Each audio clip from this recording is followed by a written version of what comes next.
দৰিদ্ৰতা আৰু নিৰক্ষৰে মানুহৰ সপোন পূৰ হোৱাত কেতিয়াও হেঙাৰ হ'ব নোৱাৰে।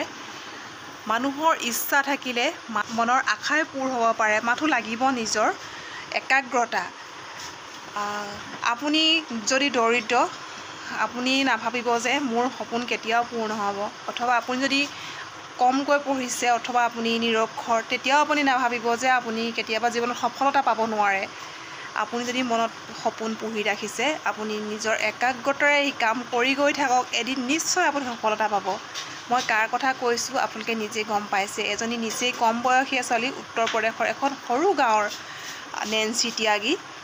আজি যদিও তাই ইংৰাজী ভাষা ক'ব নাজানে অথবা তেওঁৰ কোনো সামৰ্থ্য নাছিল এখন বিদেশত গৈ সপোনৰো অগোচৰ যিখন ঠাইত আমাৰ দৰে সাধাৰণ মানুহে ভৰি দিয়াটো দূৰৰে কথা, তাত গৈ পোৱাটো এটা সহজ কথা নাছিল নেন্সি ত্যাগীৰ কাৰণে।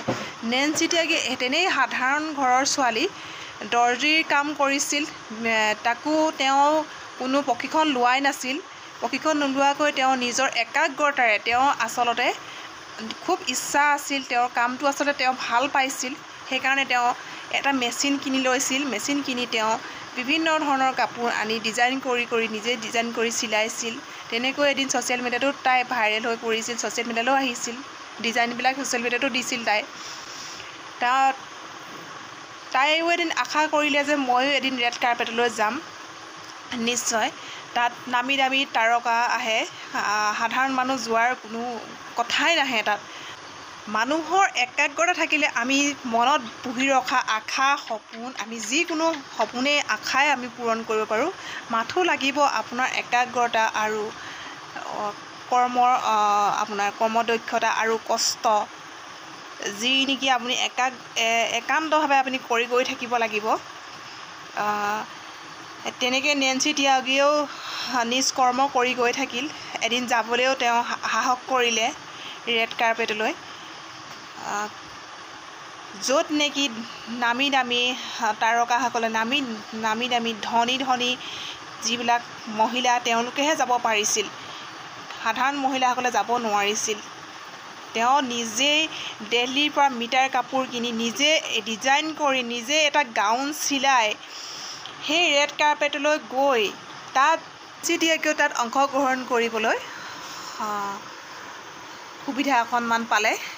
আৰু সেই যিখিনি তেওঁ তাত প্ৰদৰ্শন কৰিছে, তেওঁ নিজৰ কৰ্মদক্ষতাৰে, তেওঁ নিজেই যিখিনি কাম জানে, নিজৰ যিখিনি একাগ্ৰতা আছে, তেওঁৰ যিখিনি নিজৰ প্ৰতিভা আছে, সেইখিনিকে তেওঁ লগত লৈ নিজে এটা গাউন চিলাই 20 মিটাৰ কাপোৰেৰে, মিটাৰ কাপোৰ কিনি তেওঁ নিজে গাউনটো চিলাই সেই ৰেড কাৰ্পেটত তেওঁ সেইটো পিন্ধি প্ৰদৰ্শন কৰে। ৰেড কাৰ্পেটত তেওঁ খোজ দিয়ে আৰু লগে লগে গোটেই মেডিয়া তেওঁৰ ওপৰতে চকু।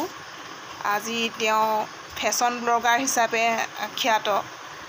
আজি তেওঁ এটা টাইটেল পাইছে, তেওঁ আজি এটা সুবিধা পাইছে, তেওঁ এতিয়া ডাঙৰ ফেশ্বন ব্লগ।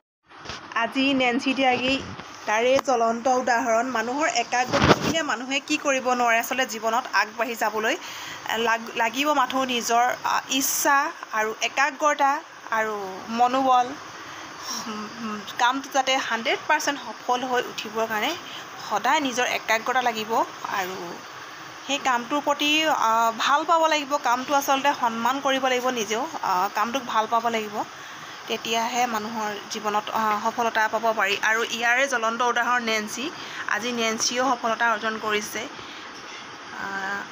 সেইকাৰণে কওঁ সকলোকে, মানুহ কেতিয়াও নিৰক্ষৰতা, দৰিদ্ৰতা কেতিয়াও হেঙাৰ হ'ব নোৱাৰে। মানুহে মনত ভবা কামবিলাক যদি একাগ্ৰতাৰে কৰি গৈ থাকে, নিশ্চয় এদিন আপুনিও সফল হ'ব পাৰিব।